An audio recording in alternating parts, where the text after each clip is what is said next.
Terima kasih. Semoga semangat nasionalisme yang tertanam dari lagu Indonesia Raya tadi dapat menjadi pemantik semangat kita hari ini. Selanjutnya, mari kita berdoa agar kegiatan hari ini berjalan lancar dan penuh manfaat, serta diberkati oleh Tuhan Yang Maha Esa. Doa akan dipimpin oleh Bapak Sandy Yuliananto Permono SEMMAK ACC IE. Kepada Bapak Sandy, kami silakan. Baik, terima kasih Ibu Margareta.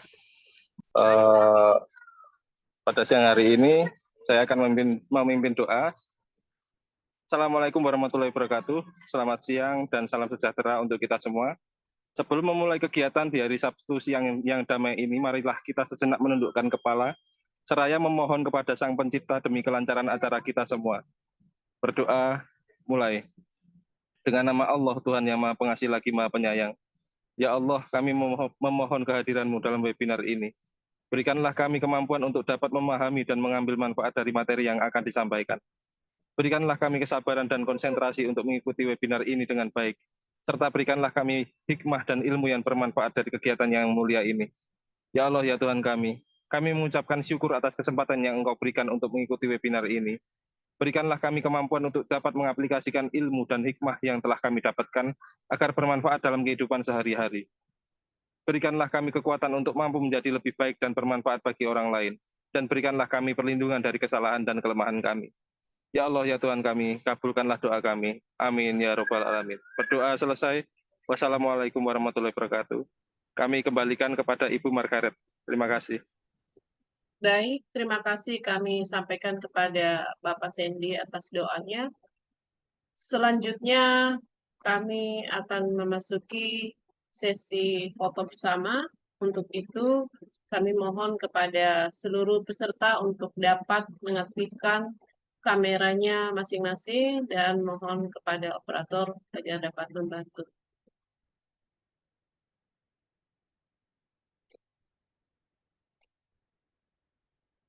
Operator silakan.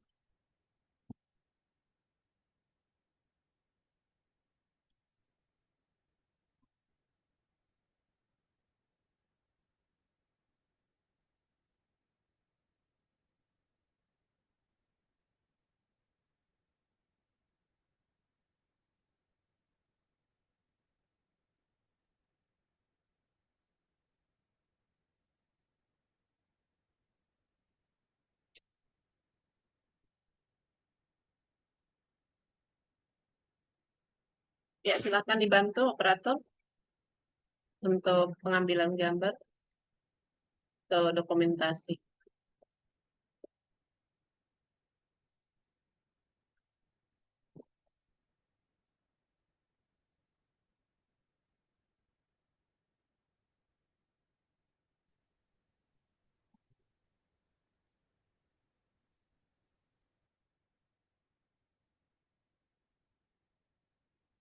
Halo, operator.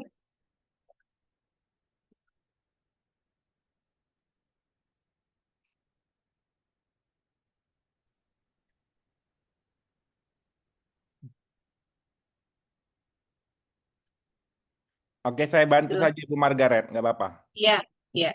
Saya bantu Pak Oh Rafael. ya, sudah, ya. Silakan. Saya kira Oh iya Pak, ini saya bukan operator, saya bantu Pak ini. Ya, tugas yang lain saya. Benar. Oh, iya, baik Pak, silakan. Eh, Baik Bapak Ibu sekalian, untuk dokumentasi bisa berkenan untuk menghidupkan kameranya.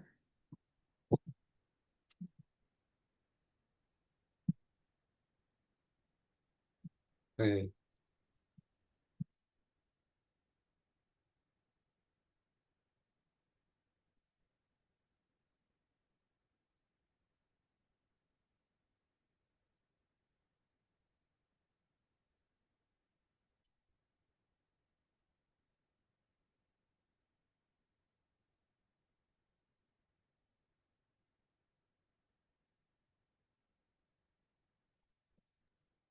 Baik, Ibu Margareta, untuk sesi dokumentasi sudah selesai, saya kembalikan ke MC.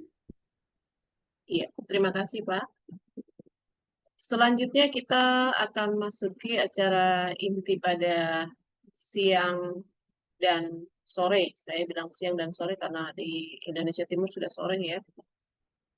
Kita akan masuki acara inti kita di sesi 1 hari pertama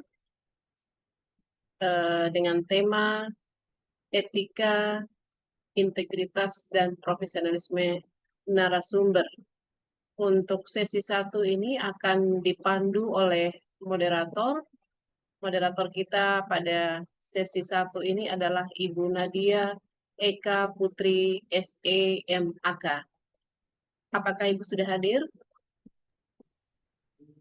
Hadir Ibu. Iya. Salam kenal, Salam selamat kenal siang. Ibu. Bu. Terima kasih. Iya. Baik, untuk selanjutnya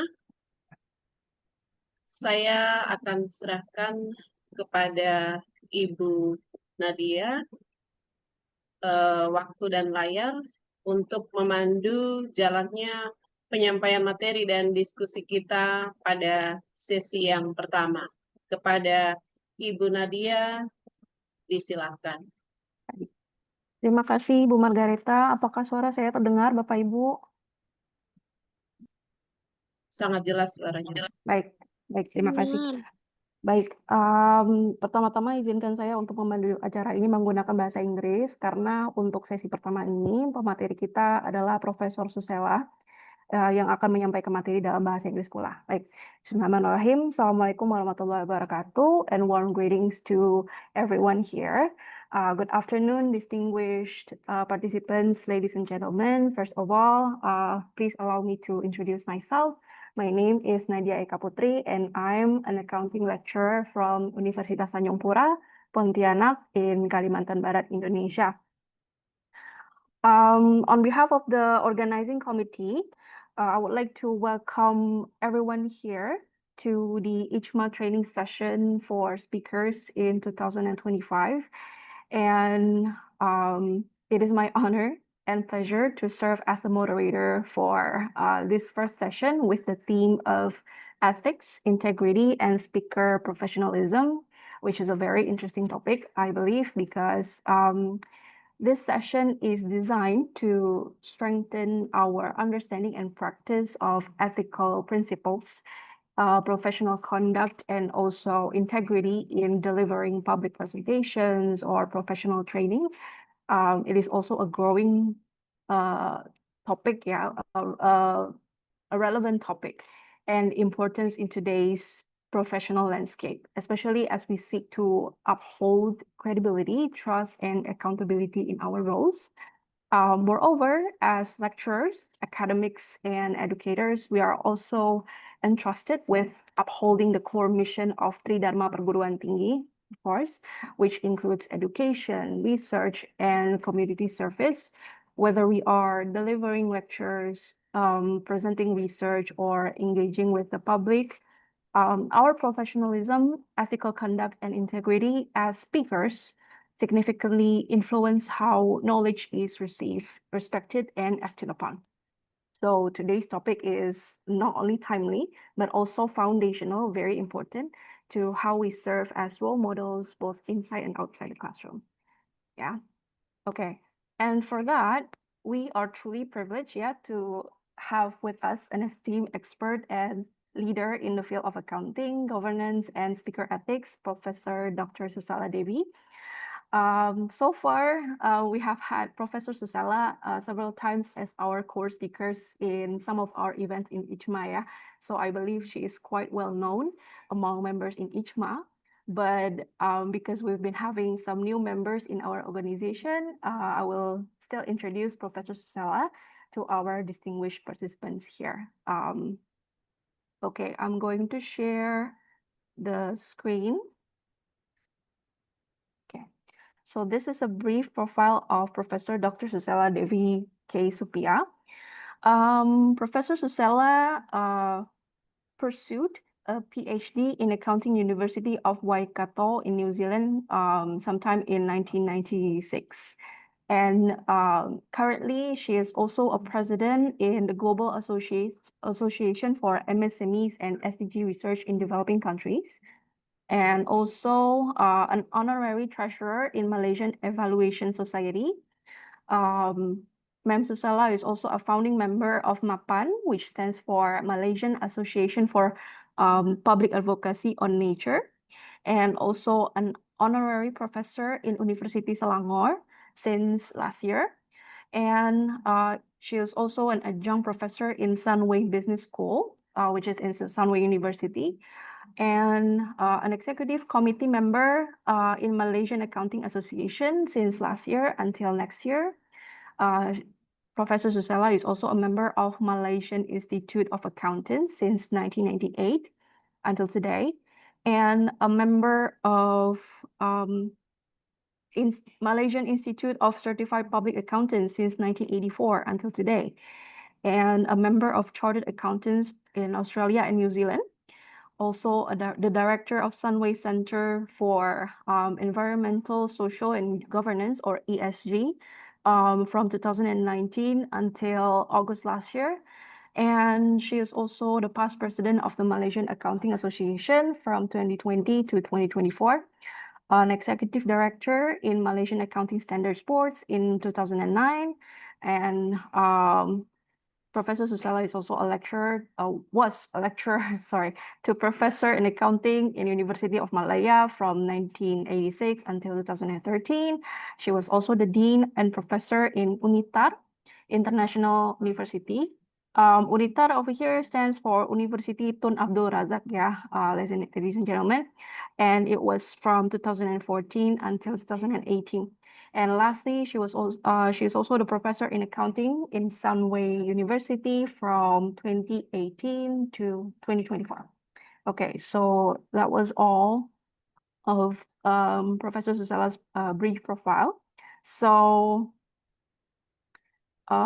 we can see that over her career, she has served as a lecturer, professor, and leader across several distinguished institutions, including University of Malaya and Sunway University. Yeah. So given her extensive professional experience and distinguished academic background, it is an honor to have her guide us through the essential topic today. So without further delay, I now invite Professor Dr. Susela. Is she over here? Oh, yeah, she's here. Hello, ma'am.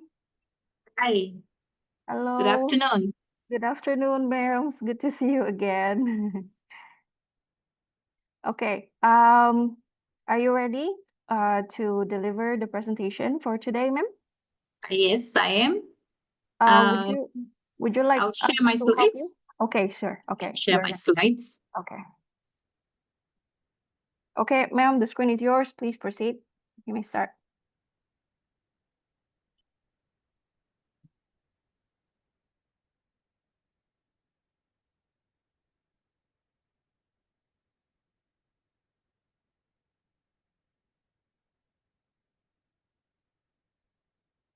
Right. Can you see the slides? Yes, ma'am. Yes, Okay. ma'am. Can you hear me too? Yes, you're very clear. Okay, let me start. Selamat siang dan selamat sejahtera. Terima kasih kerana menjemput saya ke training peningkatan kompetensi narasumber. I'm very privileged to be invited by ICMA, and also thank you very much, Ibu Nadia Ika Putri, for your introduction. I hope we can have an interactive session today. So I'm talking about a topic which is very close to my heart: ethics, integrity, and professionalism of the speaker. I'd like to congratulate ICMA for choosing this topic because I think it's very relevant and sometimes it's overlooked. When we young academics, accounting lecturers or lecturers per se, they focus so much on the research but very much important is how you communicate your research to your audience. So it's even PhD students, we really need to emphasize there's a lot of training on how you communicate And one of the very important, when I'm examining PhD students, when they are presenting, I'm always looking for the passion. When they are communicating, whether they are passionate about what they are talking about. And for that, the passion to come through, it must sound very sincere and honest. So that's why I think it's very important that we focus on ethics, integrity, and professionalism. As a speaker, you must be very conscious that you no matter what you are saying, for your message to be received by the audience and to touch the heart of the audience and to make a difference to the make an impact on the audience, like Ibu Nadia mentioned, it's how the convey the messenger, how he conveys the message is very important. And so it's critical that you be conscious about ethics, integrity, and professionalism. So let me just move on. So in my presentation I have an hour, maybe slightly less. There are about 10 topics, 10 items that I'll have an introduction. Then I'll go through the session objectives. Then I'll look at what is ethics, what is integrity, what is professionalism, what these things are, and what are some of the things that speakers should avoid, the unethical speaker behaviors, and what are the etiquette of speakers, what are the conduct, the way, very essential etiquette of code of practice of speakers.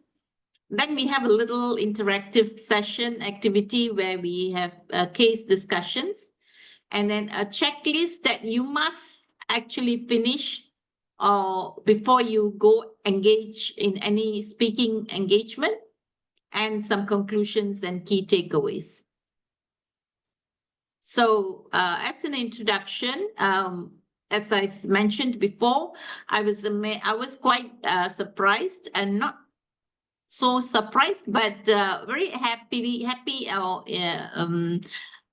what shall I say, very, well, I say I was happy that you chose this topic, because it's a topic that has always been neglected. I have attended, if you looked at my CV, I went into academia after I graduated from my university with a Bachelor of Accounting. I joined an accounting firm. So I was there in the accounting firm for 7 years. And during my work in the accounting firm, I encountered a couple of instances where my ethics and my integrity was questioned. So that is when I remembered that you want to work in a place where you are very happy and where it's ethical. If your ethics and integrity is questioned and your professionalism is something that's affected, you should leave the place. So this is something I learned in the university when I was undergraduate. So I immediately, almost 7 years, when I encountered these ethics and integrity issues and my professionalism was questioned, I resigned and joined the university to become an academic, because I felt that I need to impart on the young accounting graduates who are going to be future accounting leaders, the importance of ethics and integrity, because so of the experience I had. So that's what I would like to say as a way of introduction.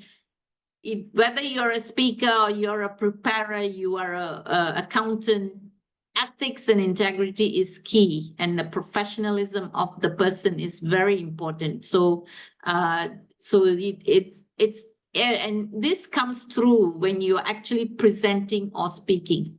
So in my first, when I joined the university in 1987, I attended my first international conference in 1988, and this was in USA. And I always take my work very seriously. So when I presented, I was very young then, a young academic in the university. So when I attended my first international conference, my aim was to make sure my audience follows what I'm saying, is with me, and they were very happy with my presentation. And a lot of the senior professors came to me and said, I think you should do your PhD. And that's when I found my mentors who guided me throughout my academic career. So it's very important that when you engage with the audience, that you exhibit these qualities of ethics, integrity, and professionalism. No matter what the topic is, you got to own the topic. So let me move on.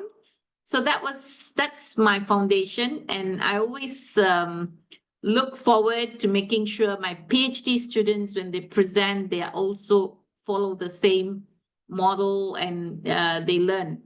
Okay. So this session objectives is basically, I'll go through briefly, is to understand the principles of ethics, integrity, and professionalism. I think this is something, as all of you young accounting lecturers know, for accountants, ethics and integrity and professionalism is a foundation, right? So it is because as accountants, you are the trusted partner of businesses. So it is a fundamental thing which you need to understand. And speakers, there are, in the session, we hope to identify ethical violations, what you should not be doing in speaker conduct. We'll also look at demonstrating objectivity and respect in speaking. Apply ethical standards in verbal and non-verbal communication. 5, build audience trust through moral responsibility. So you need to actually stand out for as an ethical person, right? And practice speaker etiquette and professionalism. And these are the key objectives that we will take away from this session for an hour, less than an hour. And let me move on to the topic of interest, which is really what is ethics? Since you've all done your accounting course, you would have actually learned about ethics. And ethics is really nothing, it's a study of principles that govern right and wrong conduct. So what is right and what is wrong? The conduct which is right and conduct which is wrong. So ethics basically examines the questions of moral values and character, and you seek to understand what is good and right. And you also need to have some key understanding or in-depth understanding of what are the standards of behavior and what are the standards for decision making. So I'd just like to share with you about IFAC, the International Federation for Accountants. They define ethics as a system of moral principles that governs the conduct of professional accountants. It emphasizes principles like integrity, objectivity, professional competence, and due care, confidentiality, and professional behavior. So it's very much embedded in an accountant's psyche or DNA of an accountant that you need to have these principles: integrity, objectivity, professional competence, due care, confidentiality, and professional behavior. So these principles form the foundation of ethical behavior expected from professional accountants. And this also applies to your whole behavior. So if you are a profession, if you are an academic, you're an accounting lecturer, the fact that you are from the accounting profession, it is very critical that you exhibit this ethical behavior. And so whether you are speaking or you're doing or you're teaching or you are writing, this same ethical behavior is expected from you. So it's very crucial as an academic, as a speaker, as an accounting lecturer, that you maintain the trust, the public trust in the profession, the public trust, the students trust your students in the class, that they trust what you are saying and they trust that you'll do the right thing. So ethics is in fact very fundamental and to us as accounting lecturers and academics. And as we speak, we actually should be portraying or exhibiting this ethical behavior in a way. Okay. So that is about ethics, and it goes hand in hand with integrity, right? It's like two sides of the coin. You behave ethically, you would also, in the same time, be an ethical person with integrity. So integrity is the quality of being honest and having strong moral principles. But it's very challenging in modern times, in the current times, in the economic situation, to actually remain a person with integrity, because there are so many influences in the system, in the environment, that makes you, that may be tempting you to do the wrong things. But integrity is a very important criteria, a quality that everyone should have. It doesn't matter whether you're accounting lecturer or a speaker or what, everyone should have integrity. Otherwise, the whole world, you will forever have sleepless nights. So when I teach I used to teach the MBA students in corporate governance, and we bring about the issues of integrity. You find that when you are in an organization, sometimes you have to do what your bosses ask you to do, and it may not be the right thing, but then you say, if I don't do what my boss asked me to do, even though it's wrong, I may lose my job, right? So all of you will always face some integrity issue, and it takes a lot of courage to be a person of integrity. So in the same way, as we will see in the cases later, there, as a speaker, you also have challenges, and you have to always exhibit this quality of being honest and having strong moral principles. Okay, and that goes hand in hand with the ethics, integrity, and now professionalism. Professionalism is the conduct, behavior, and attitude of someone in a work or business environment. Not necessarily work and business, in your own everyday activity, in your family life, in your relationship with your friends, and you need to be a professional. Right? So that code of conduct and behavior and attitude of someone is at work or in business or in relation in the overall in the community, you need to be always upholding this professionalism. Okay, so let's move to that. So having seen those aspects of it, it's not rocket science. It's how you are brought up. Your ethics, your integrity, professionalism is always molded when you are as a time when you are born as a child in the house, with the parents' teaching, upbringing, their religious teachings, in the school education, as you grow to an adult.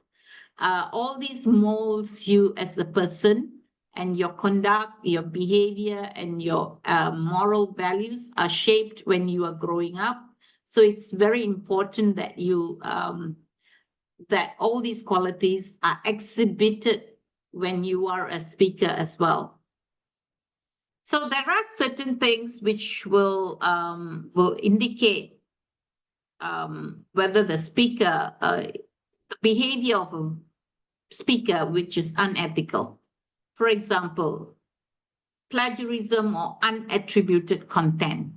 So nowadays you find that when you have got presentations to do, when you're preparing work, there's a lot of material that you are exposed to.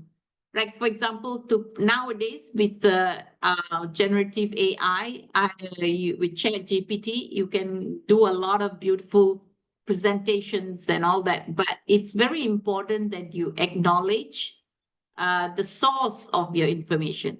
So to prepare for this session, in fact, I got help from ChatGPT. But the thing is, I had to ask ChatGPT basically what I wanted and shape what the presentation is about. So one of the key things that unethical behavior is plagiarism. Plagiarism is something you would have heard about. It's in your research, you would hear about plagiarism. It's about using work of others and not giving the due credit to those ideas contributed by others. So it's, of course, all of us are learning, we read, and we will quote work done by others, but we must give due credit. You must cite the work that was used so that you give credit to the author of whatever ideas you have borrowed. So that's very important, and plagiarism is frowned upon. When you do research, your master's thesis and all that, you have to put it through for plagiarism check, basically to ensure that what you have written is in your own words and your own ideas, and whatever ideas you have borrowed, they are given due recognition to the authors. And so the citations are very important. Referencing is very important. And biased or offensive language. So in your presentation, in your writing, in your publication, in your submission to the journals, you must make sure your writing is not biased, right? And your presentation is not biased, and you use proper language, politically correct language. You make sure the audience is not offended by your language. So it's very important. And so when you are presenting, sometimes you've seen when your class, when you're lecturing or when someone is lecturing and you are in the audience and you find that suddenly they stop and they take a call in the middle of the session. Now, this as much as possible, if you're a speaker, you make sure you put in your phone, you better put a note that you are not available during this time, you're having classes, and so whoever calls gets an automatic message that you are busy and you'll call back. So that's an unethical behavior, because you are actually disrupting the class or the session you are presenting. That's disrespecting the audience question or diversity of views. So there are two aspects. One is when you hear speakers, you shouldn't be a speaker who ask the audience for whether they have any questions, and when they have questions, you don't answer the questions. You neglect answering those questions. That is not a very ethical behavior. And if there are differences of opinions or views from the audience, you have to calmly take the opinions and try to have a balanced discussion. I remember very clearly when I was a student, undergraduate student, I used to have a lecturer who always says, I don't like people who disagree with me. I mean, he always says that at all the classes, all the sessions, and it made me as a student, dislike him, because I felt that as a speaker, as a lecturer, as an educator, your whole idea should be, your objective should be to educate your students, to make everybody have a balanced view. So you cannot, in the first place, say, I don't like people who disagree with me. I don't know why the lecturer said that, but he continued. He did that all the time when we were students. And I think that kind of behavior, I mean, that was 40 years ago, 40, 50 years ago. Maybe as a student, we tolerated it, but it did make a big impact on me as a student. Where I kind of, at that young age, I actually thought I didn't respect the lecturer because he didn't behave like an educator. For me, at that time, very early in my first year of degree, I felt there was something wrong with the way the lecturer talked like that. No one had told us, we've never attended a session like this where you know what the speaker should be talking. But it made an impression on me. So it's very important as a speaker, you try to be as professional as possible and ethical in the sense that you need to show people due respect. So in that sense, it's also very important that if you're presenting material or explaining something, you take the initiative to make sure your presentation is clear so that they are able to follow what you are saying and make an attempt, try very hard to make sure the audience is following you, right? And this is very important, especially when we are doing the face-to-face physical engagement. I always like face-to-face because then I can see whether my audience is with me, right? Like now we're doing online, I still don't know whether who am I talking to, whether anybody is following me. It's a bit unsettling. But, well, what can we do with this modern times? So when we have virtual presentations, we try our best. So that's why it's very important when we have this question and answer session, hopefully we can communicate and see the persons. So for me as a speaker, one of the things is you respect the audience, you make sure the audience is following you, the eye contact and all that's very important. You see whether the audience has actually heard you and they are with you. So that's very important. So if you disrespect the audience in the sense that you do not acknowledge the questions or you do not give them an opportunity to present their views, that I think is a very unethical behavior by the speaker. Okay, let's move to the next point. Speaker etiquette, essential ones. So very important, and this is especially when we are on the physical mode, when you are having a live session, you're with the audience. Make sure you dress appropriately for the occasion, right? It's all very professional. Avoid multitasking or distractions while presenting, and make sure you focus on your presentation. Don't do too many other things. And you with your PowerPoint and your audience. Okay, so there is not much distractions when you are presenting. Engage respectfully even during disagreement. So this, as I said earlier, when the audience have got questions or issues, you got to make sure you engage with them respectfully, even if you don't agree with them. The way you phrase your question and your answer should be very respectful. And stay within the time limits. If the program gives you 30 minutes, then make sure you stay within the time, and you give the appropriate time, and you give sufficient time for the audience to ask you questions.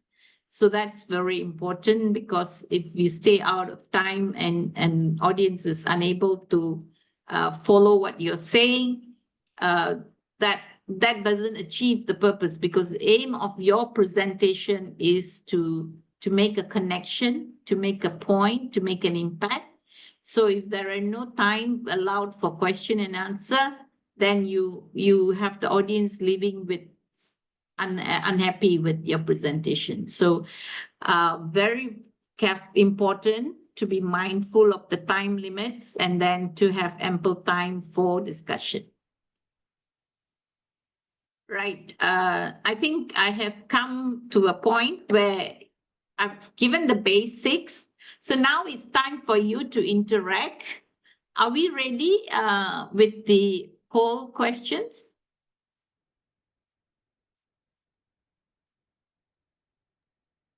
Okay, so Okay. during during this discussion, we have 5 case studies, scenarios, which audience can access these scenarios and discuss them. So we will analyze 5 mini ethical scenarios, and we use Slido for instant polling, and we reflect on how to respond with integrity and professionalism. Let's look at the first case study. Is the borrowed slide deck.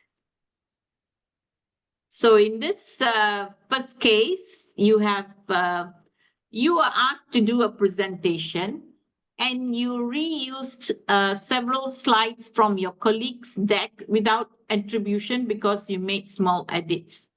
So what this means is you have been asked to make a presentation. So you borrowed some slides from your colleague, but you did not acknowledge your friend's contribution, that these slides are from your colleague, and you didn't do this acknowledgement because you thought you had changed some parts of the presentation, so you feel you don't have to make any acknowledgement of your colleague's slides. So is it acceptable to reuse someone else's slides if you modified it? This is definitely something that all of you as presenters, speakers would have acknowledged or would have accounted. So maybe let's see the polling. Do they have the link for that? Poll 1? I think for the polls, the committee decided to make it into a Google form, ma'am. Is that okay? Okay, but do you have access to the Google form? Yes. And have you got the results? Not yet, because this is actually like all of the 5 polls seem to be combined into one Google form. Oh, okay. I Um, thought it would be out one at a time. Okay, never mind. Okay. Let's see. So this is the first poll question. What would you see as, is it acceptable to use someone else's? So in my poll, I have got four answers. So it's again up to maybe we can go through all the poll questions, 5 questions, and then we go to the results after that. Is that okay? So ma'am. in the case 1, it is about you using another colleague's deck, presentation slides, and you made some changes.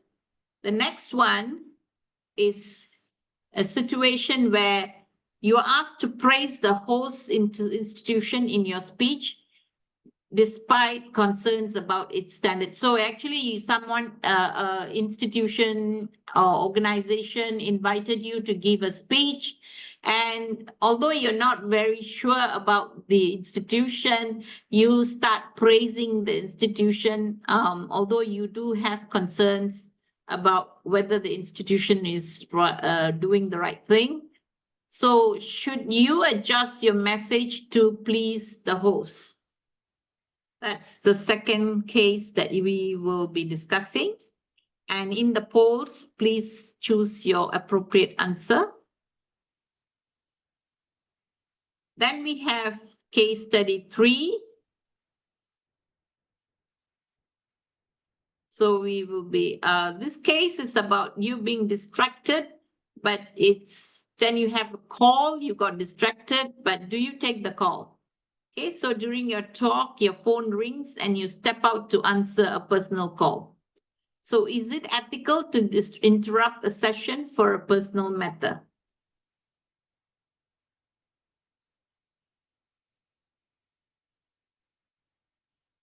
Okay, so let's move to the third case.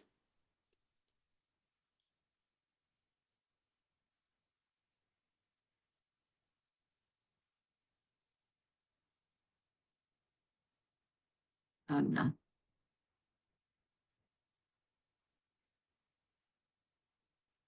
So where you have the speaker is presenting materials in a way that clearly reflects your personal bias, and you're not listening to opposing views, and you're alienating some audience members.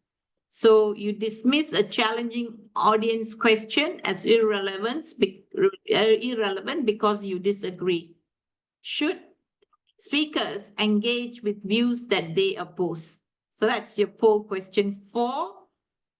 Question 5 is, you are invited to speak, but asked to pay a registration fee while your name is used to promote the event.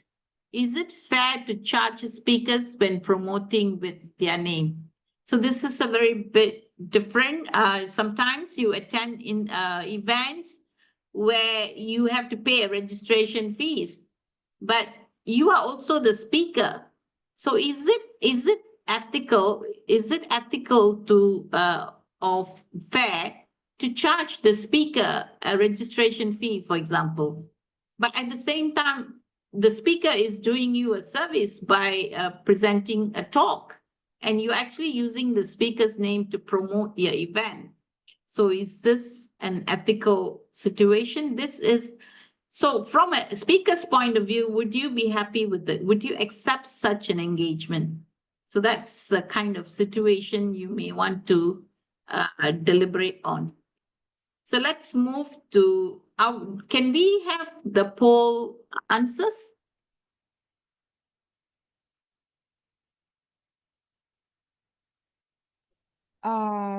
Wait, ma'am, I'm still waiting for the committee to send me Okay, the link to the spreadsheet. we give some time. Has everyone finished the poll? Yes. Are they still assessing and working on it? I believe the attendants here are still filling out the form. Okay, so we don't rush. We got still got plenty of time. We take Yes. another 5-10 minutes. Yeah. For everyone to go through the questions and decide.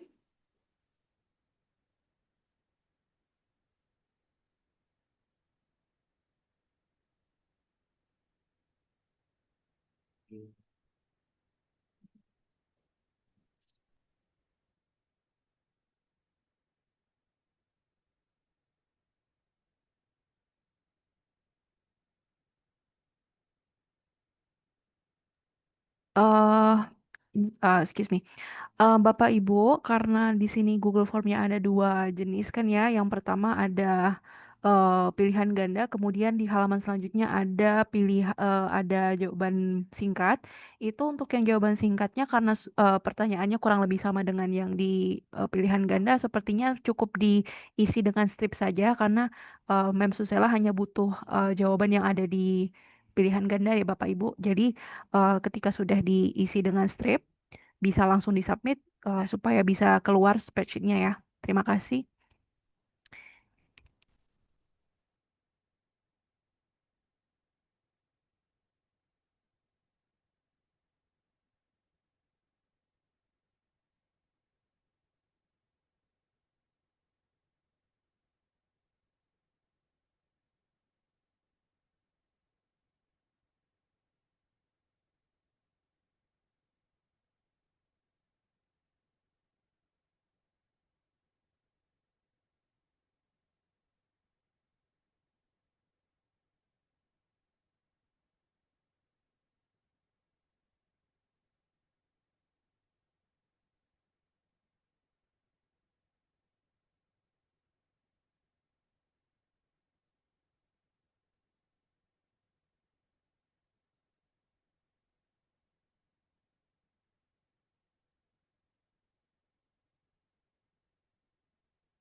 spend. Number 2 is deleting all the apps on the phone. Number 3 is buying cloud storage.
Are we ready? So far we have 15 respondents, ma'am. Shall we proceed or wait for more? Are we wait a bit more? Because how many in the audience? I think There can't are, wait, in total there are 34 people here, so it's still like half of the. half. We give a bit more time because I Okay. think they need to read the questions. Okay. We still got time, right? We Sure. have another 15 minutes, Yes. and then we have Q&A. Mm-hmm.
Ladies and gentlemen, Bapak dan Ibu, to shorten the time supaya bisa mempercepat waktu ya Bapak Ibu, untuk bagian yang kedua, untuk yang studi kasus dan dengan jawaban singkat itu bisa di skip saja dan bisa diisi dengan strip ya. Sekali lagi saya sampaikan, karena inti dari pertanyaan di bagian kedua juga kurang lebih sama dengan di bagian pertama, yang pada bagian yang the multiple choices atau yang pilihan ganda. Jadi supaya bisa lebih dipercepat untuk bagian kedua tidak perlu diisi, namun cukup diberikan tanda strip supaya bisa langsung submit ya Bapak Ibu, karena kita mengejar waktu juga ya. We are running out of time over here, so let's make it quick ya. Thank you. Thank you.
Are we ready?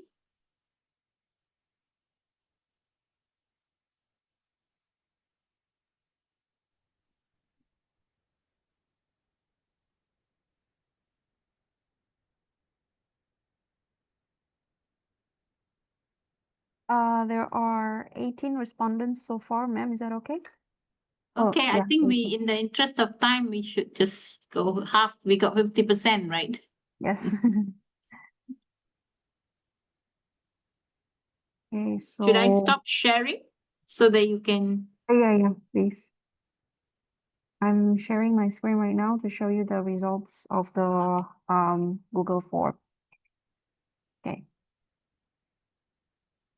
So this is for the first question.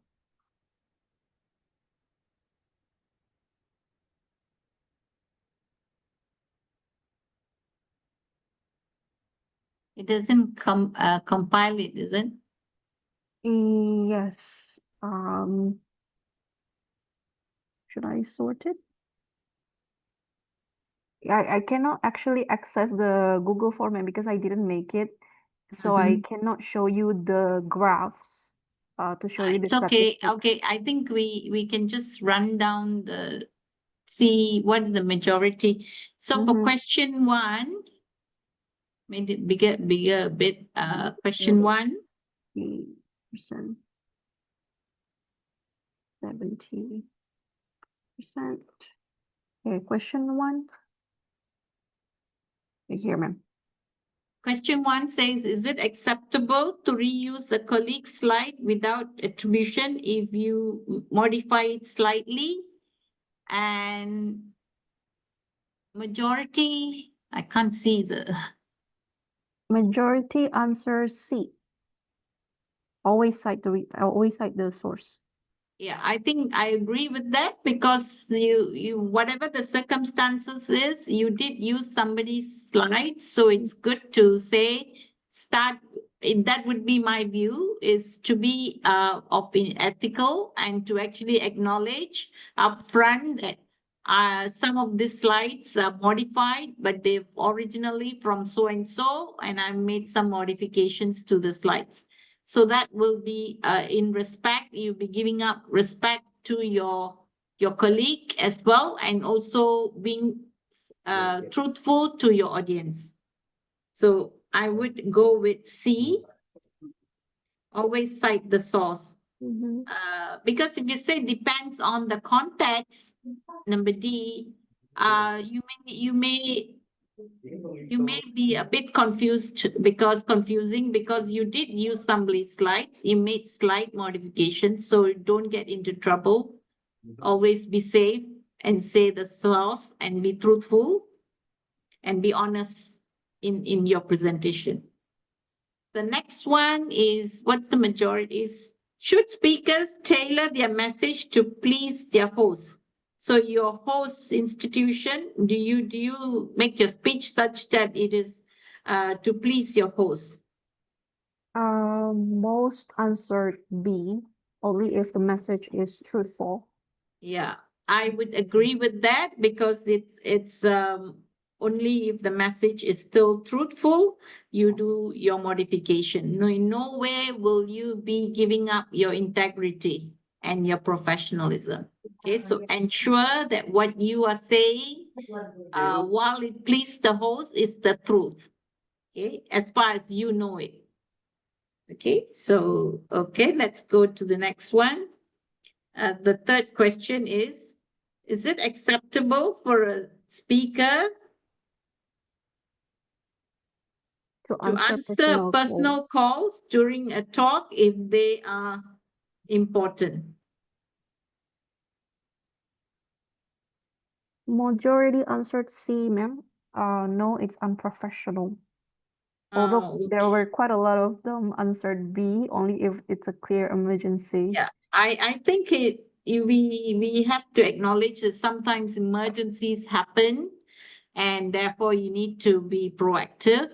So what would be good would be to, if it's really an emergency, apologize to the audience, say you have this emergency call that you have to take, apologize to the audience that you've taken a bit of their time and you have to attend to this. Okay, so because you know, life, if emergencies, life and death situations, you have to do what's right. Okay, so but my advice would be you have to apologize to the audience, explain that, hey, look, this is an emergency, I have to give me 2 minutes or something like that. So that will be what is the speaker etiquette. So should speakers engage with views they strongly disagree with? Most answered C, yes, with professionalism. Yeah, so you're right, because your aim of giving the speech or whatever when you are speaking or presenting is about making things clear. So if there are opposing views, it's good to also acknowledge, but it has to be done with professionalism. Okay, so C is right. Is acceptable. There's always no right, wrong answer. You know, you always have to use your discretion, professional skepticism, and you got to make the balanced decision. So the final question is very interesting. Is it ethical for speakers to be charged to present at an event that is using that they themselves have to pay for the event and their name is used for promotion? What do you think? Based on the answers, I think the numbers of B's and C's are quite proportionate, ma'am. So there B were B's and and C's C, too. okay, Mhm. yes, it's quite it's not standard practice. Well, it's standard practice in the case of conferences. When you go to conference to present your papers, you actually pay your registration fees, right? And you are actually presenting. So if you didn't present or you didn't submit your papers, there's no conference. The conference organizers cannot make any money, right? But then you are paying your registration fees. So this case, your registration fees covers the meals and refreshments and all that. But on top of it, actually, the conference gives you an opportunity to present your views and get feedback from the discussant and the audience. So in that case, you're okay to pay the registration fees and go and present, although you are presenting. But there are certain events where the conference organizers, the event organizers charge the audience for a fees, and you yourself are charged, but you are the key speaker, right? So that case, I think it's not fair to the speaker. And then, so I think you're right. It also depends on the context. And if it's just purely making money, charging participants and charging you, and you are the key reason why people are there to hear, then it's quite an exploitative situation. And let me reverse this. Since you are the speaker, would you ask for payment? Would you say, I will only speak if you pay me? That's a situation as well. I've come across, usually when I'm invited to speak, I do not ask for payments, but if the organizers want to pay, I accept it. But if it is during my office hours, I'm already doing my job, which is to communicate and to share, disseminate my ideas with the audience, then I do not accept payments, or if they do pay, I give it to my institution, right? Because I'm using the time of my institution to make this, to get this payment. But if I'm doing it over my weekends, then it's a different matter. So it is all depending on the context. But again, very important for the speaker not to demand for money. I mean, my personal view is you do not demand for payments unless the organizers are happy to pay you. And if they pay you, you got to also be fair to your institution, whether you're using the institution time to make this, to earn a living, to earn this money. But it's usually a small amount, but then it is your duty to share your ideas with the community. Okay, so I sometimes don't like it when I introduce young academics to go and speak at events, and then they come back and say, oh, I went and spoke, but nobody paid me. But I used to think this is an opportunity for you to expose your ideas and get yourself heard. So even if they don't pay you, you should go ahead, because that's an opportunity to build your competencies. Okay, so money is not everything. You do look for opportunities to present your views and improve your presentation skills. Okay, so I think that should, so that should be the end, and we can go ahead and continue with the presentation. Yes, ma'am.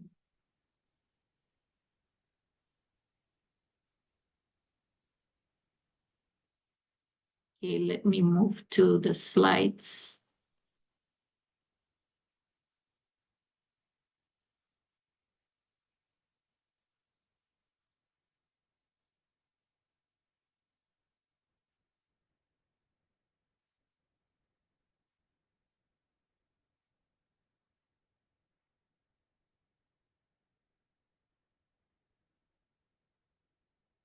Okay, your checklist. Okay. Make sure before you take an engagement and you go and speak, you review the ethics and values of academic speaking. Make sure you have taken on board all those ideas and ethics and values that you should exhibit when you are speaking. Also, first of all, find out what is the expectation from the audience. All right, and who are the audience? It's important. That's why when Ika asked me to speak, I wanted to know who is going to be the audience. Who am I tailoring the speech speech for? And make sure the information that you are sharing is accurate. Right, make sure you give the references and the sources. And if there are any conflicts in your presentation in ideas, you got to acknowledge it.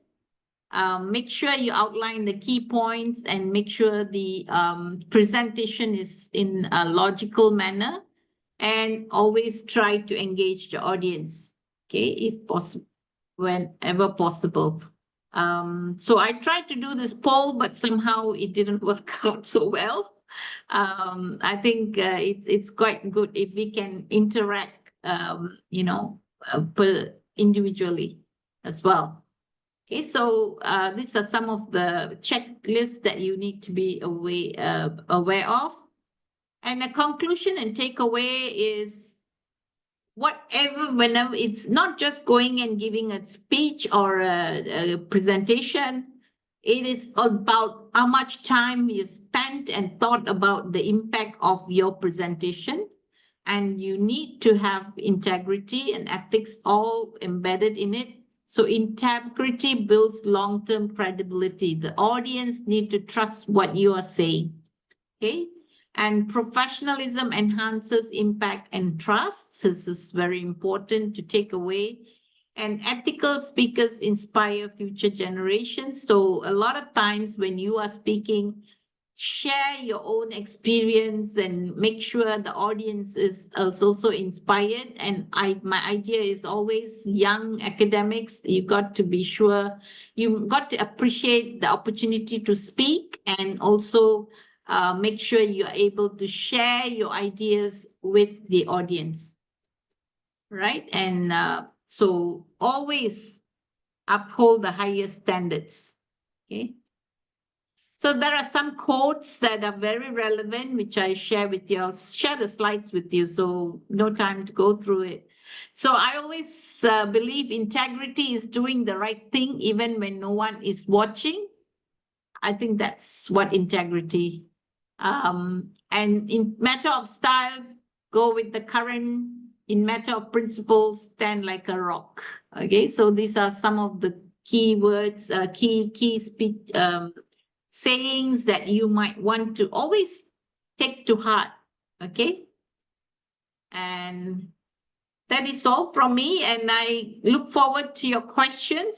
And I'm happy to share the slides with you so that you can have more, you can look at them and see how it can be improved. If there are any more questions, you can please raise to me. Thank you. Okay, thank you very much, Professor Susela, for such an insightful and thought-provoking presentation. Okay, so now we will open for any questions or reflections from the participants here. Please feel free to use the raise hand feature, and then I will call you out so you can directly talk to Professor Susela and deliver your questions. Or if you prefer, you can also type your questions in the chat box, so I will deliver the question for you. Ya, silakan Bapak Ibu jika ada pertanyaan.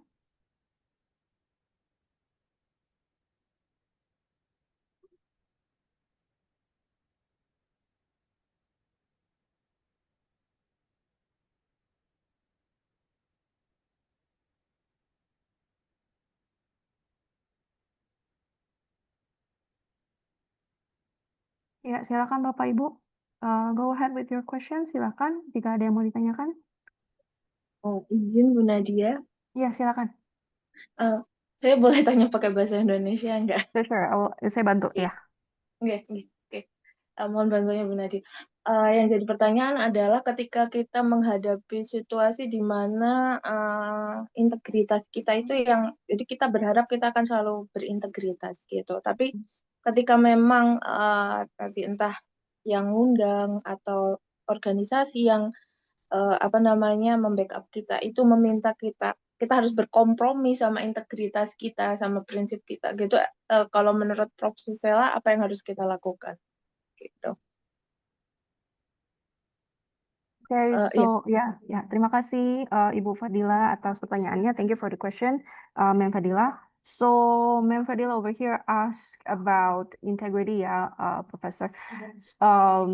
Sometimes there are some cases where we try to have integrity and try to live by it, but sometimes when we are invited to speak under the name of an organization, we are invited to deliver a presentation or something like that.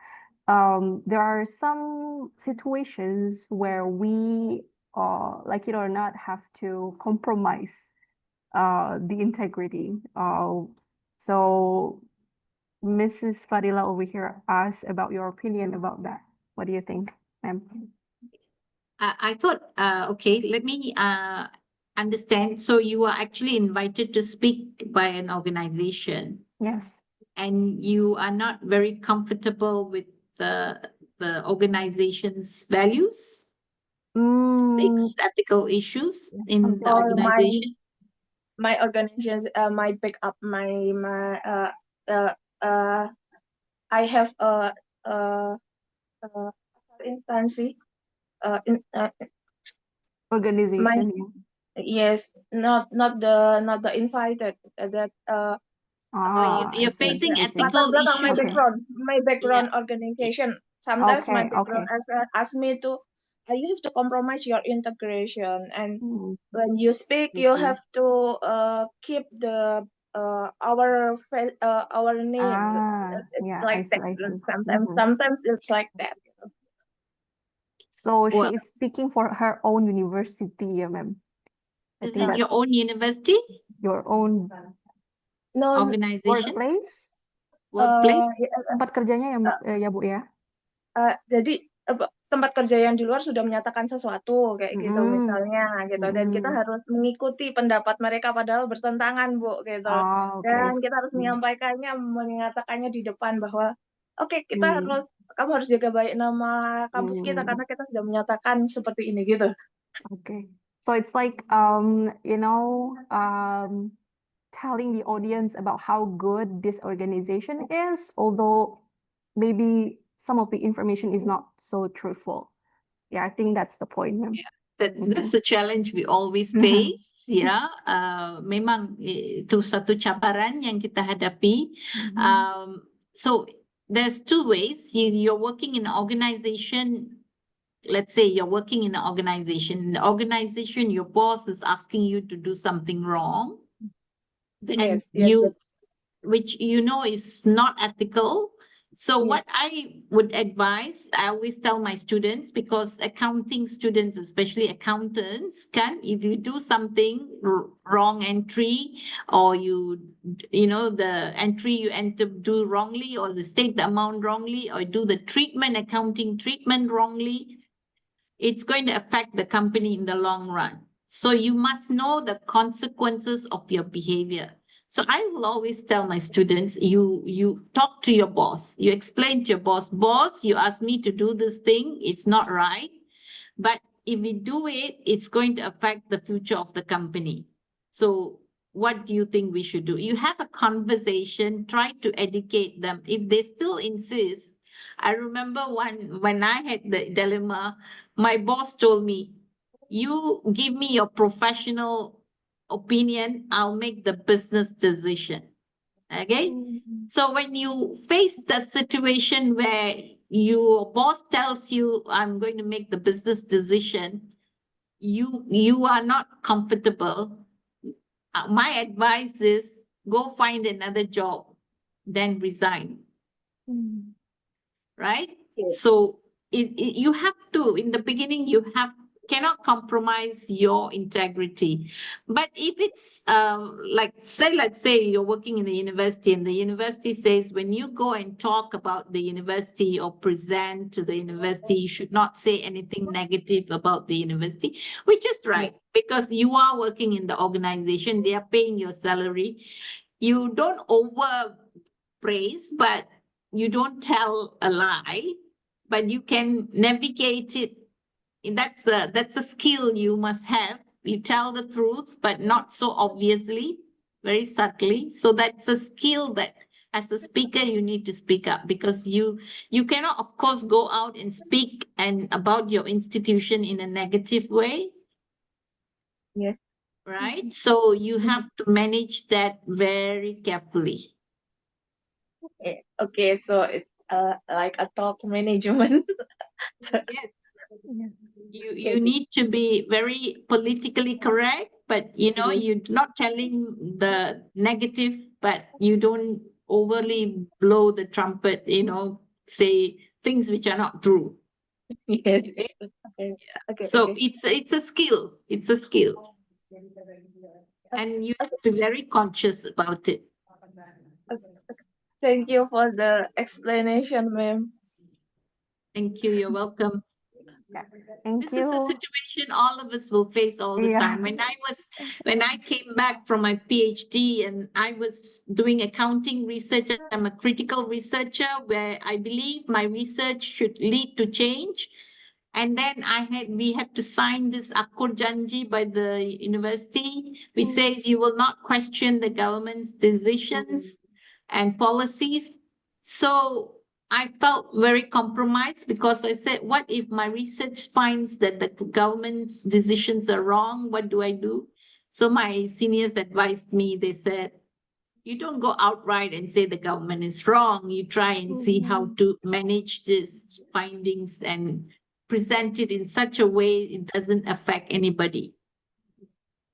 So in a way, it's about not overly, you give a balanced view. I've seen colleagues who get worked up and they comment and criticize the government. It's not right. We have a duty to actually give a balanced view, look at both sides, and give an opinion that is balanced. Yang memang susah, but you shouldn't be critical straight away. You need to look at all sides of things. Okay. Thank you, ma'am. Shall we move on to the next question? Yeah. Yeah, there is one in the chat box over here from Mrs. Dwi Prihatini. Regarding the first question in the polling earlier, do we need to state it explicitly on the slides, or is it okay to mention it verbally only? So it's like before you start presenting, you tell the audience, I got these slides from the source or something like that. What do you think, ma'am? I think it's nothing wrong to explicitly say in the slides, because you are honestly respecting your colleague's work and your colleague's contribution, to acknowledge it. You put it on the slides, because then it also, if you are your colleague is looking at it, they feel happy about it. You got nothing to lose. You're going to tell them anyway that you have used your colleague's slides, you modified it, but what's there in acknowledging it explicitly, right? You're giving the credit to some of the ideas came from your colleague and you've given the credit. You're not losing anything, right? It makes you feel a better person, in effect, and the audience will respect you for it. May I deliver my opinion a bit, ma'am? I think this is one of the major concerns among lecturers in Indonesia, especially because if it's too obvious that we are using slides from our colleague and then we say it explicitly on the slides, perhaps some of us feel a little bit scared that the students may, look at us differently. You know what I mean? Like, oh, why are you using other people's slides? Why not make your own slides? Then I think that's one of the things that the lecturers want to avoid. Yes. So if you have that concern, then you have to manage it in the sense that you don't use another person's slides, right? Correct. But sometimes certain slides are very well done. So you may want to put that I've used the slides, my amazing colleagues' work that I have taken on. It's really good. It's therefore I want to share with you the slides. It's not like you are lazy, you didn't want to do it, but you feel that that's been a credible work done that you would want to share with them. Right? So it's again being honest and sincere and acknowledging that someone has given due work done and you want to recognize the work.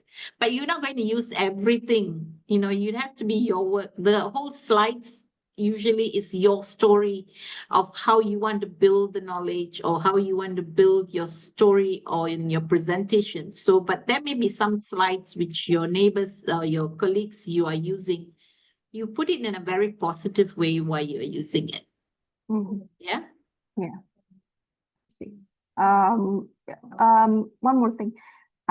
Is it okay instead of putting the name of the slides maker on every slide, can we use the last slide to put like Acknowledgement. references? Yeah. Acknowledgement. You can have. Yes, you can. That's fine too, yeah. Acknowledge. Yes. Okay. All right. Thank you, ma'am, for the explanation. Okay. Is there any other questions or is there anyone who wants to speak to Professor Susela directly? Ada lagi yang mau disampaikan atau ditanyakan kepada Profesor Susela? Bapak Ibu? Okay, there's a follow-up question from Mrs. Dwi Prihatini. What if I'm not sure whether my colleague made the slides themselves? Okay. Well, you need to be clear before you give due credit to your colleague. Talk to your colleague and say, hey, look, the slides are really good. How did you do it? Did you make it? Can I use it? You know, so have a frank, always as academics, we should be very open because you are the role model. You are the one who is going to set the standards for your students, for your audience. So if you do the right thing, the students will also do the right thing. So if you're not sure if your colleague did it, but you saw the slides are really good, you talk to your colleague first, right? And say, hey, look, your slides are really fantastic. Did you make them? Can I use them? Can I acknowledge it? Right? Nothing wrong being open and discuss things, right? It's not a competition because you're all in it to educate. Yes, correct. I think it doesn't only work for when you are, you know, like using the slides from your colleagues, but also when you download the slides online. And usually on the slides in the beginning, especially, there is the name of the maker. I think you should not erase it, or instead you can move it at the last slide so you can like give acknowledgements. Yeah, ma'am. Yeah. All right. Yeah. Thank you. It's about respect because someone has put effort. Okay. Thank you, ma'am. Anything else? Anyone else wants to ask a question to Professor Susela? Ada lagi, Bapak Ibu? Boleh sedikit, Bu? Iya, silakan. Mr. Tommy? Yeah, okay. Miss, I would like to asking maybe a little bit out of topic. What do you think? What is the reason of the topic that maybe you think interesting in accounting and audit for being to make a journal? Maybe what is the recent topic that really interesting for you and there's need the novelty, there's need more and more maybe need to be more observed for this time the topic and what's can for make the accounting topic is more better in recent times. Only that's. Well, you're asking about what is the current topic in accounting research. Yeah, the current topic, yeah, that maybe you think interesting for us to Me, if be you ask observed. me, everything is interesting. Every day I read something, I say, wow, I wish I could do this research. I wish I could do this research. There's a lot of ideas coming up, and so you must find out what you are passionate about. So I'm very interested in governance, ethics, sustainability. There's so many things happening now about sustainability. Even recently, I mean, even yesterday, our Malaysian Institute of Accountants was asking sustainability reporting. How much are you teaching in the curriculum? What is the approach in the accounting curriculum, Bachelor of Accounting? How much sustainability reporting is taught? So there's so much of new things happening, ethics. In fact, if you always should look at new publications on research reports that are coming out. Yesterday I saw if IFAC has published a report based on their global discussion forum, and they're saying that how are accounting firms organizing their work, and how are they addressing ethical issues? So this is back, ethics, governance, scandals, they're all back again, coming back and back. Maybe we haven't addressed the situation. So so if you want to know what's the interesting things, go and read the research reports from IFAC, from IASB, ISSB. These are the current things that are being, hot topics that we need to discuss. And for me, I'm interested in the accounting profession itself, how they are organized, how the education of the degree, and how they become chartered accountants. This is my current area of interest. I think Indonesia has gone way ahead of Malaysia in terms of the accounting education. We are somehow falling back. There are many aspects of the accounting professionalization that you can talk about. Many things. Gimana? Okay, thank you. Yeah, I don't know whether I answered you, but for me, I am a keen researcher, so I see so many issues every day. So just read LinkedIn postings every day. Are you on LinkedIn? Yes, I'm on LinkedIn. I just saw your LinkedIn. Maybe I will add that. Yeah, LinkedIn, and you see all these people publishing every time. Say, oh, hi, I'm happy to share my paper is published. So I always look at it and say, what was it that they worked on? So it, in a way, you keep yourself updated on what's happening. Okay, Yeah. Thank you, Prof. Susila. Thank you. You're welcome. Thank you, Mr. Tommy, for the question, and Professor Sela for the answer. Anyone else? Ada lagi yang mau bertanya? Silakan. We still have quite a lot of time. Ini batasnya sampai jam. We have, give me a moment.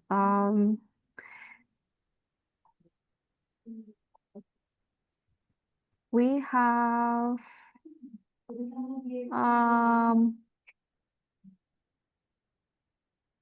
we have only until 2:30, but since we started late karena kita mulainya terlambat, maybe one more person if there is any. Mungkin satu orang lagi.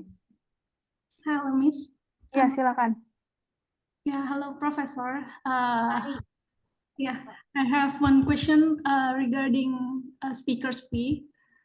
You said earlier that it's better for us not to asking for the payment fee. Yeah, I agree with you, and I never asked for that kind of payment through my presentation. And anyway, if we work with our team, sometimes we are invited to bring our team, but we don't know the fee that they offer to us. And I would say that I'm not that brave to ask for that fee, but sometimes my friend, I don't know how do we handle this kind of situation?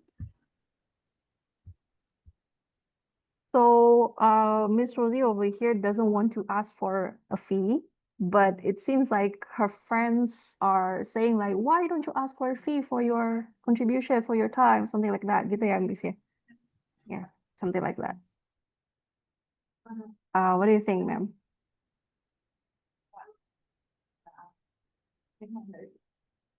I'm sorry because part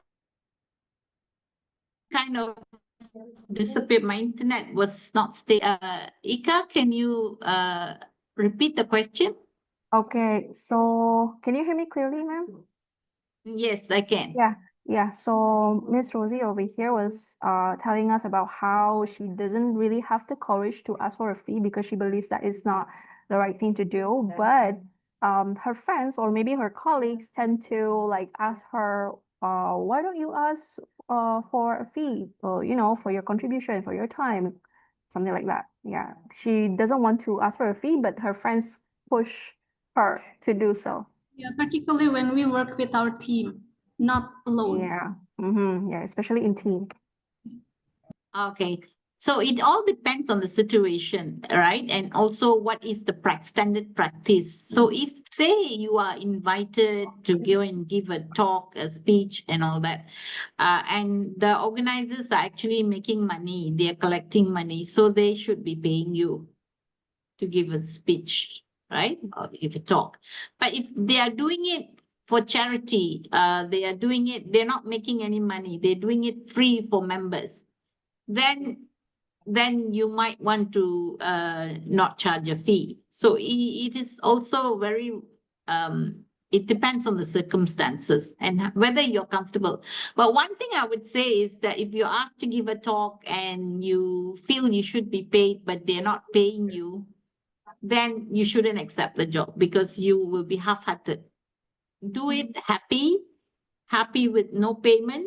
But if you think you need the payment or that respect or acknowledgement, that they appreciate you and therefore they pay for it, then you need to tell the organizer, hey, look, it would be nice if you can show your appreciation by making a payment. But if they're not willing, don't accept the payment, don't accept the job because you're not happy. Right? So that would be my take. I usually do it because I want to share my ideas and help. So it's not the money that matters. But a lot of my young colleagues, when are not happy that they're not paid. So it's a personal thing, I think. Yeah. But I always believe educators, we help to grow the community. So it's not about money. If you're being paid by the university, why do you want to be paid again for doing something you are already a job that you are doing anyway? Right? So I may be different, but that's what I think. Mana Mbak Rosi? Okay, thank you, Professor. Okay, thank you, Miss Rosie, for the question. And okay, so here we are at the end of our first session. Yeah, thank you so much, Professor Susala, for your time and contribution for this whole event. We hope to see you again very soon. We are having a conference later in October, and I heard that you are attending online, so I'll see you again. Yes, I'll be in New Zealand at that time. Yeah, I heard. So I wish I could attend. I wish I could come physically, but then I am not in the country. So thank you so much for inviting me, and hope this has been useful. And I really appreciate that you young accounting lecturers are very keen and have this forum regularly every day, Saturday, Sunday. That's amazing. And keep up the good work, and all the best to you. yeah, thank you so much, Thank you. Professor. Bye. Thank you. Bye. Thank All you. right. Okay. So ladies and gentlemen, once again, we extend our appreciation to Professor Susala Devi K. Supia for her generous time and for sharing her deep expertise with us today. And today we have been reminded that ethics and professionalism are not merely formal obligations, but also essential values that shape how we speak, represent ourselves, and contribute to the credibility of our professions as lecturers. Yeah. And on behalf of ICMA and the entire organizing team, I thank you for everyone here for being active during the session. And please stay tuned for the next session in the training series. Okay, I bid goodbye. Wassalamualaikum warahmatullahi wabarakatuh. Thank you and good afternoon. Selamat siang semuanya. Terima kasih. I now hand the spotlight back to the MC to proceed to the next session. Saya kembalikan kepada MC. Terima kasih. Baik, terima kasih Ibu Nadia Eka Putri yang sudah menjadi moderator kita di sesi pertama, luar biasa. Terima Sama-sama kasih. Ibu, sama-sama. Ya, terima kasih juga kami sampaikan kepada Profesor Susela. Thank you so much to our amazing speaker. We truly hope everything shared today will be useful and meaningful for all of us here. Baik, selanjutnya kita akan masuk pada sesi kedua dengan topik yang tidak kalah menarik. Tema selanjutnya adalah teknik presentasi profesional dan public speaking akademik, dan yang akan disampaikan oleh narasumber Dr. Kristiana Sidupa SPD MHum, dan yang menjadi moderator pada sesi kedua adalah Ibu Dian Wulansari SE MAK. Apakah Ibu Dian sudah ada? Iya. Ya, Ibu. Selamat siang Ibu Dian. Ya, siang Ibu Margareta. Iya. Baik Bu, selanjutnya waktu dan layar saya serahkan kepada Ibu untuk memandu jalannya penyampaian materi dan diskusi pada sesi kedua. Baiklah, terima kasih banyak Ibu Margareta Desinapa atas kesempatannya kepada saya. Bapak Ibu, tadi seperti yang diperkenalkan, saya Dia Wulansari selaku moderator di sesi yang kedua di acara hari pertama training peningkatan kompetensi narasumber. Adapun topik yang akan kita akan bahas di sesi kedua ini adalah terkait dengan teknik presentasi profesional dan public speaking akademik yang nanti akan di-sharing diskusikan disampaikan oleh narasumber kita Ibu Dr. Kristina Sidupa. Dan seperti yang kita ketahui sebagai dosen akuntansi tentunya bahwa kita terbiasa berdiri di depan kelas, kemudian berbicara mungkin di seminar, kemudian mempresentasikan hasil riset di forum ilmiah gitu ya, hingga menyampaikan beberapa ide mungkin dalam rapat-rapat strategis seperti itu. Namun kita juga menyadari bahwa menyampaikan isi pikiran secara jernih, meyakinkan, ataupun menginspirasi itu sebenarnya bukanlah sekedar kemampuan alamiah saja gitu ya, melainkan keterampilan yang memang terus perlu kita asah, kita kembangkan gitu ya, sehingga dapat menambah pengalaman dan keterampilan kita gitu ya. Nah, terlebih lagi di dunia kita, dunia akademisi gitu ya, dan tentu di sana konteks terkait dengan itu semakin kompetitif dan tentunya sangat global ya.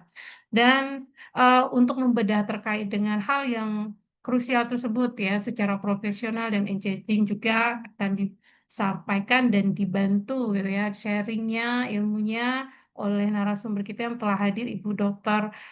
Kristiana Sidupa. Selamat siang Ibu Kristiana. Ya, selamat siang Bu. Kemudian selamat siang Bapak Ibu. Ya, oke. Nah, sebelum Ibu Kristiana akan mempresentasikan ataupun sharing ilmunya terkait dengan topik kita pada sesi kedua ini. Izinkan saya untuk membacakan secara singkat CV dari Ibu Dr. Kristiana Sidupa. Kepada operator, dimohon untuk share screen.